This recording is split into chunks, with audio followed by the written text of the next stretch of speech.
Hi, I'm Mollye Barrows, a longtime reporter in Florida's Panhandle, and welcome to my investigative series, Gulf Coast Confidential. Here, I dive into the saltier stories that surface in Northwest Florida and all along the Gulf of Mexico. This episode of Gulf Coast Confidential spans the 1980s and 1990s and includes what you might expect from that time: cool cars, cocaine, and hired hitmen. But this is not an episode of Miami Vice. It's the true story of what happened when a rich, violent man didn't get his way. In 1993, the young, pretty wife of a wealthy Pensacola car dealer left her husband out of fear for her life and the lives of their 3 children.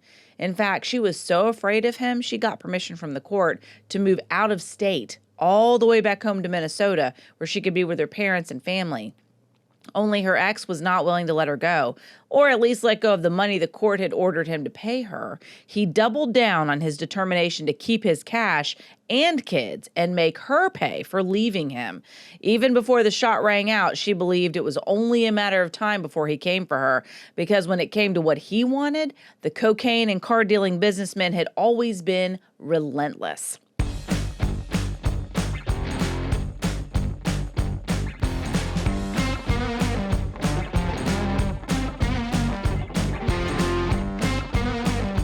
I'm investigative journalist Mollye Barrows. For years, I've covered the stories that made headlines in Northwest Florida and all along the Gulf Coast. Murders, missing persons, and mysteries of all kinds.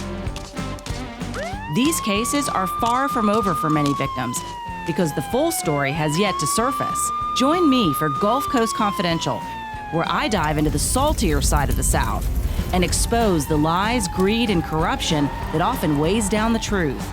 It's time to turn the tide and get a shot at justice. Heather Grossman knew the moment that bullet tore through her neck who did it. It was October 14th, 1997. Heather had recently remarried and was starting a new life with her new husband, John Grossman, in beautiful Boca Raton, Florida. They were stopped at a traffic light, headed to lunch, when 2 rifle shots were fired from the car next to them. One bullet grazed John Grossman's chin. The other left a fist-sized hole in Heather's neck and severed her spinal cord, leaving the 31-year-old mother of 3 a paraplegic, paralyzed from the neck down. Her ex-husband, Ron Samuels, may not have been the one who actually pulled the trigger that day in 1997, but she knew he was behind it. I talked to Grossman in a phone interview from her home in Arizona. I could hear the equipment that helps keep her alive, occasionally beeping in the background. She described what happened. Quote, "I knew when I felt the bullet. I tried to speak and I couldn't yell out for help. And I fell on my husband's lap at the time. I knew that Ron was responsible for it all." End quote. Grossman also knew she was dying. At one point, she was clinically dead at the scene, but paramedics who happened to be grabbing lunch at a nearby grocery store got there fast and they helped save her life. Her ex-husband, Ron Samuels, was also there in short order. He talked to CBS and had this to say about the shooting in a 2007 interview. Quote, "I was under the impression that these people were shot and killed. It was that time of day when my 3 kids could have been with them." End quote. Prosecutors would later say Samuels rushed to the scene believing Heather and her husband were dead because that had been the plan he plotted and paid for, and a failed murder-for-hire scheme. Heather may not have been privy to those details ahead of time, but she knew her ex-husband well enough to know what was coming. In fact, she had been in court in Pensacola just a week earlier, begging the court to help protect her and her family. Grossman remembered, quote, telling the judge, "I told the judge, I think Ron is going to kill me. I am terrified. I was telling them that they were getting death threats in the middle of the night. We were getting calls like, 'We're going to kill you. We're going to get you. You better watch out.' I reported them to the Boca Raton Police Department every time they would call. Ron and his attorney, Don Sasser, were laughing at me, and I pleaded with Judge Rasmussen, and he took the case under advisement. He didn't rule that day," Grossman continued. "Ron was $35,000 behind in child support. He could have thrown Ron in jail for being behind on all that child support. Possibly he was scared of Ron, too. But the thing is, 8 days later, I was shot in Boca, going to lunch with my husband. I knew this was going to happen. I would not put it by him at all because Ron Samuels thought he was invincible." End quote. Grossman had been living in fear of him since before she left him in 1993 after 5 years of marriage. They met on an airplane in the mid-1980s. Heather, a pretty blonde former high school cheerleader from Minnesota, was the flight attendant. Ron Samuels was the only passenger in first class that day. Ron said he was smitten immediately with the sweet, vivacious beauty and insisted she come home with him right then and there, or he would, quote, see her in the movies, end quote. Heather, 17 years his junior, said she was swept off her feet by the charming, tall, dark-haired man from Brooklyn, New York. Like with other things Samuels wanted, he pursued her relentlessly. Grossman recalled, quote, he was very charming when we were dating. They all have this facade. Abusers pick their victims, and they're very good at it because the people they pick are very pleasing and loving, and that's the type of person they want. It's not the other way around, end quote. They moved to Pensacola, where Samuels had a successful car dealership, making upwards of $30 million. They lived together for several years before finally marrying in 1988, enjoying a lavish lifestyle. Grossman said, quote, I always loved Pensacola. I loved the people. I loved the food, the water, the beaches. It was a very nice area, end quote. Soon after they tied the knot, the couple welcomed their first child into the world, son Ronnie. Grossman said Samuels became abusive and controlling shortly after Ronnie was born. She said, quote, it was almost like he was jealous of Ronnie, but I had to give my time to take care of my child. He wanted to know where I was. I had to answer my cell phone all the time. He became just so scary. His whole demeanor changed, and it was all about controlling me, just controlling me, end quote. Heather said she never knew what to expect because Samuel's moods fluctuated wildly, and he could become violent with little to no warning. She recounted a terrifying incident around Christmas when her parents were visiting, and she was pregnant with their twins, Lauren and Joe. She said, quote, we were watching TV, and with Ron, I don't know if he was bipolar, but you could tell he was irate. It was one of those mornings where I wasn't going to ask him anything. The dog was scratching at the door, and we were watching, like, Good Morning America, and we didn't hear the dog. Well, my husband is like, you let that effing dog in, and I go to let the dog in, and my dad goes to get coffee, and all of a sudden, Ron pulls out this switchblade knife, and he's going to, like, try and stab my dad. So I get in the middle of the two of them, and I was like, Ron, what are you doing? Ron, what is wrong? This is crazy. What are you trying to do? And so he is trying to, and he almost stabbed me, and I was pregnant with the twins at the time. Then when I get him to stop, he runs out of the room, and then he comes back with a gun, and he's flailing it around and screaming and yelling. And I was like, Ron, please go, just leave. And he leaves with the gun, end quote. Grossman filed a police report over the incident, and Samuels was not allowed to come back to the house for several weeks, but the threats and harassment continued. Grossman said he even put a gun to her head and told her never to leave him. Finally, Heather decided she had had enough, and she made the decision to get away with her 3 children and start over in her home state of Minnesota. Grossman said at that time, quote, I decided I am not going to put up with this. I had this beautiful home in the water and Gulf breeze. I had 3 beautiful young children. I had everything I wanted, and I was miserable, just miserable. I was terrified to say or do something wrong because I might see his reaction, end quote. Heather and Ron soon divorced, and she received custody of their children. The court ordered Samuels to pay her $3,000 a month in child support, but Samuels, he refused to part with the money. Instead, he racked up more than $500,000 in legal bills fighting his ex-wife in court for custody of their children. Grossman said he also regularly reported her to child services in Minnesota for mistreating their kids, complaints which she said were unfounded. All the while, she said he continued to privately threaten and harass her. She said, quote, I can tell you, there were times when I was in Minnesota that I would lie in bed, awake at night, and wonder, what is he going to do? What is he going to think up next? And he had all this money.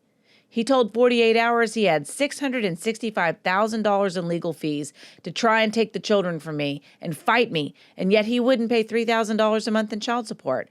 Ron's sick, so sick, end quote. Grossman said the court took away Samuel's visitation with his children several times because he was so abusive. The children said he would harass and bully them into complaining about their mom, and they actually started seeing a psychologist. Heather Grossman believed he would stop at nothing to hurt her as payback for leaving him. She said, quote, He was like, if I can't have you, then nobody else is going to have you, and I'm going to hurt the children to hurt you. He was such a sick man. How did you get away from somebody like that? End quote. Grossman said the court of Escambia County, Florida, where Pensacola is located, was well aware of how volatile and threatening Samuels was, but she said they let him slide, even when she asked for protection. At one point, the judge ordered Samuels to undergo a psychological evaluation. However, Grossman never trusted the results. The court allowed her ex-husband to use his own counselor for the evaluation, and he used a professional recommended by a friend and fellow Pensacola car dealer, Ted Ciano. Grossman recalled, quote, Ron is best friends with Ted Ciano, right? And Ted Ciano owned Key Ford, and he had a lot of money. And I think he owned a couple of other dealerships at the time. And so Ron goes to Ted Ciano's psychologist. What a joke. And his psychologist goes, oh no, Ron's not a danger to the children at all. And yet we have the children in Minnesota telling the chief of police that Ron was locking Joe in a closet saying, you better say this. He was horrible to the children. My children were terrified of him. But you know that good old boy thing in Pensacola? Why didn't the judge pick a psychologist for him to go to? Why did he go to Ted Ciano's psychologist? And they are best friends. He said Ron was perfectly fine. End quote. Despite the constant threats and pressure, Heather said she managed to move on and began dating John Grossman, the son of a business tycoon who was part owner of the Minnesota Vikings football team. Grossman told 48 Hours, at first they were very happy, saying, quote, I had a wonderful relationship with John Grossman, and we were in love, and everything was really pretty much perfect. We were happy. We were starting our own lives, despite all the torture in the background of Ron Samuels, end quote. Still, they took precautions and kept the date and location of their wedding a secret because Heather was fearful Samuels would retaliate. The newlyweds lived in Boca Raton, Florida, where John Grossman planned to adopt Heather's children. Samuel's pattern of harassment, though, continued in South Florida, where Grossman said he made threatening calls and filed a barrage of child abuse complaints against John, complaints she said were also unfounded. She reported his harassment to both Boca Raton police and state child protective service workers. She remembers in detail what went on, saying, quote, literally, the CPS worker and Detective Sanchez in Boca Raton, Florida were like, you better be careful with Ron because he is coming in here just about every day making all these claims. And I spoke to the CPS woman in Boca, and she said Ron went in there and threatened her that if she didn't charge John or me with some kind of child abuse, he was going to burn her house down. She testified to this to Judge Rasmussen. I mean, that's how desperate he was, end quote. The last time Heather Grossman was in Pensacola was for the custody hearing, held a week before she was shot and paralyzed. She was shocked to see Ron Samuels and his attorney on the same plane she was on when she flew from Boca Raton to Pensacola. She said, quote, they were in first class and I was in coach, and I was terrified because Ron kept walking back and forth to where I was, said Grossman. I couldn't believe they were on the same flight, and I wished my husband could have been with me, end quote. At the custody hearing, Samuels denied coaching his children to falsely accuse his ex-wife and their family of abuse, but the court found in Heather's favor, and she received full custody of their 3 children. Grossman returned to Boca Raton, ready to begin a new life free from her ex-husband, a dream, though, that never materialized. John Grossman was with her about a week later when the gunman fired into their vehicle on their way to lunch. While they both survived, life was never the same. It didn't take police long to trace the shooting back to Heather's ex-husband, Ron Samuels, and a cast of shady characters.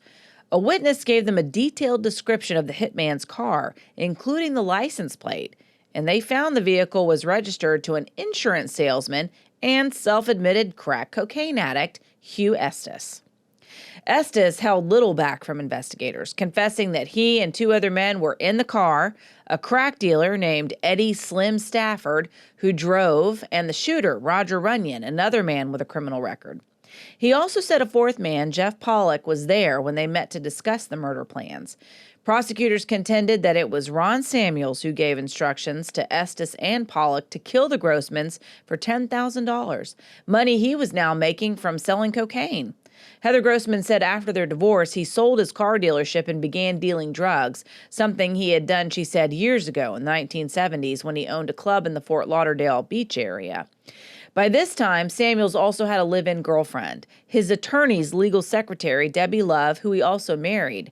Grossman said the two women eventually became friends, but for years, Debbie protected Grossman despite also being abused by him, even witnessing his mistreatment of others and using drugs himself. Grossman said, quote, "He started dealing drugs because he owed money for taxes and child support. He put up to $1 million in accounts in the Grand Cayman Islands, where he was living there with Debbie. He did that so he wouldn't have to pay me restitution for the shooting, spousal support, or child support," end quote. Prosecutors in South Florida were convinced Samuels was the mastermind behind the murder-for-hire plot, but in order to charge him, they made a controversial deal with the men hired to do the deed.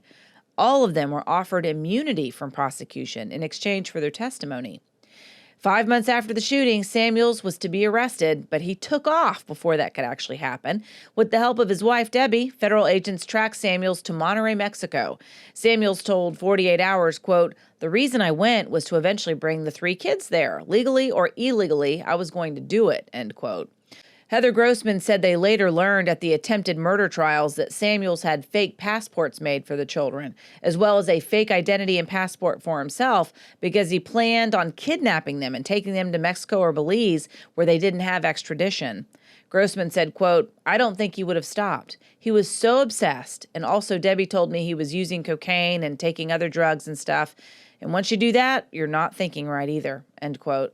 In fact, when Mexican authorities and the FBI closed in on Samuels in Mexico, he tried to outrun them in his car, but he wrecked the vehicle.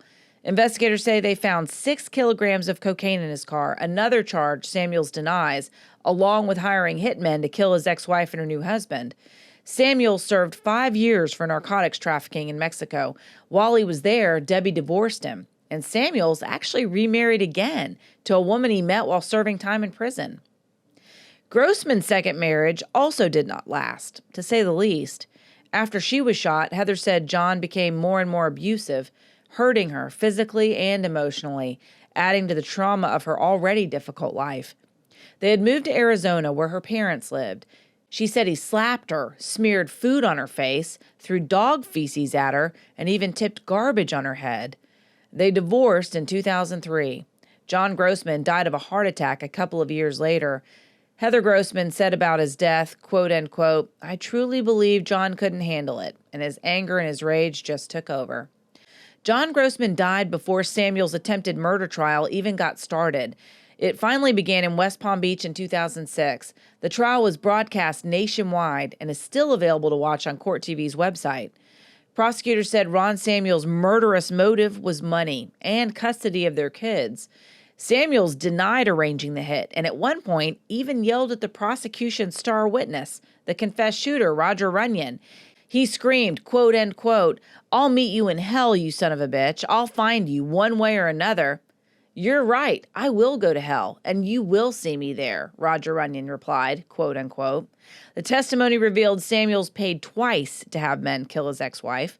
Florida prosecutors said in September of 1997, Samuels paid 50-year-old cocaine addict Hugh Estes $5,000 to arrange to kill both Heather and John Grossman. Estes said Samuels told him he wanted them to die because Heather was, quote, "a cheating gold digger," and Grossman was abusing the children, end quote. Instead of plotting to kill them, though, Estes spent all the money he got binging on cocaine. Witnesses said Samuels then turned to Jeffrey Pollack, also a drug addict. They met at a Denny's restaurant soon after that, and that's when Samuels met Eddie Slim Stafford, yet another man addicted to cocaine, who said he knew the man they needed to pull the trigger, U.S. Army vet Roger Runyon. This time, the would-be assassins managed to pull off shooting Heather and John Grossman, even though they both survived the hit. The state's case against Samuels only picked up steam when both of his ex-wives testified about how abusive he was. Debbie added that he was more concerned about making sure the mother of his children, who he considered, quote-unquote, a gold digger, never got a dime than he was about being with his children. It was only a priority if it benefited him, she said. Ron Samuels denied all the allegations and, in fact, blamed John Grossman, who he said also had a motive to kill Heather Grossman for financial gain. What did the jury think of all this? Samuels was convicted on all counts. Decades of deal-making, money-making, and relentlessly getting almost everything he wanted no matter what the cost, it all came to a screeching halt. The fast-talking deal-maker who didn't take no for an answer had to take it now. The state of Florida was sending him away for good. Ron Samuels was sentenced to life in prison plus 120 years. Now 75 years old, Samuels is serving out his sentence at Dade Correctional Institution. Heather Grossman said Samuels has tried several times over the years to contact his children, despite being told not to have any contact with them. Their children are now in their 30s, and she said he first tried to reach them when they were in high school. He was warned against doing it, but he did it again anyway when their oldest son was in college. Grossman said, quote, "He was warned that if he did one more thing, he would be sent to solitary confinement in prison for 6 months. Guess what? He sent a card to my eldest son, Ronnie, for his birthday when he was in college, and he went into solitary confinement for 6 months, and so he's never done anything after that. Even in jail, he defies the law." End quote. Heather Grossman said their children are doing great. They never speak about their father, and she is grateful she has lived long enough to see them happy, successful, and settled. She herself, though, has had a much more difficult time. Because of her injuries, Heather Grossman requires costly around-the-clock care. Ron Samuels never paid the $385,000 he owed in restitution for shooting her, money she needs for medical care because she's unable to work. In 2010, Florida prosecutors held hearings asking the court to turn over a $1 million life insurance policy Samuels had taken out on Heather, as well as 3 policies he had on their children. Witnesses testified that Samuels turned to Fred Keller, a fellow inmate and multimillionaire who had also been convicted of killing his wife, to see if Keller wanted to buy the $1 million policy he had on Heather, but Keller declined to buy it. Samuel said he had met Keller before at an auto auction, and the two men actually stayed in touch.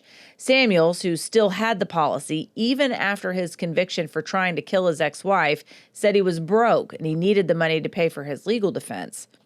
A high school roommate of Samuels, Jack Seraphin, also testified that he opened a trust for that policy after Samuels was convicted, and he could benefit from it when she dies. The two had also been in school with Donald Trump, and Seraphin said Samuels even asked Donald Trump for money, and Trump turned him down. The Florida judge ordered the life insurance to be turned over to Heather Grossman. It was worth far less than the original amount by the time she got the policies, and the money has gone to her care, which is thousands of dollars a month. Her parents were also helping to pay for her care, but sadly the family business they relied on for funding went under after her father's death from cancer several years ago. Grossman has set up a GoFundMe account. She has also written a book about her story called Paralyzed in Paradise that is available on Amazon.com. Despite all these ordeals, Heather said she has forgiven Ron Samuels as well as John Grossman. Grossman was only given 7 years to live, but she has survived 18 years, and she remains positive and committed to helping others learn from what happened to her. She speaks regularly to criminal justice and legal students as a victims' rights advocate, as well as an advocate for victims of domestic violence, and she's even spoken on behalf of the Department of Justice on such issues. Heather Grossman credits her faith and her family for helping her make it this far. She said, quote, "You can't sit and think about that hatred because it hurts you and your family and your children. You know, my children never even think about him, and my kids are doing amazing. All have good jobs. I have a young grandson, Benjamin. I have my faith, and you know, that got me through." End quote. Well, that is all for this episode called Relentless. If you or someone you know is experiencing domestic violence, call 911 or the National Domestic Violence Hotline. That number is 1-800-799-SAFE, which is 7233, or you can visit thehotline.org. Thank you for joining me for this episode of Gulf Coast Confidential. I'm your host, writer, and producer, Mollye Barrows, and thanks to director, editor, and production engineer, James Roy. You can listen to these stories wherever you listen to your favorite podcast, and also you can watch on my Gulf Coast Confidential YouTube channel. We'll see you next time.